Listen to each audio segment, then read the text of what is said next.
In front of me is OPPO Reno 6 5G, and let me show you how to block a number on this device. So first of all, just open your phone dialer, then tap on More icon and select Settings.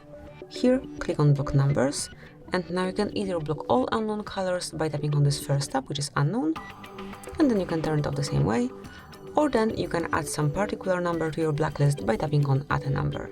And here just provide it. Tap on Block then, and this number will not be able to reach you. Then whenever you'd like to remove this number from your blacklist, just tap on cross icon and click on Unblock. And that's it, that will be all. Thank you for watching. Please subscribe our channel and leave the thumbs up.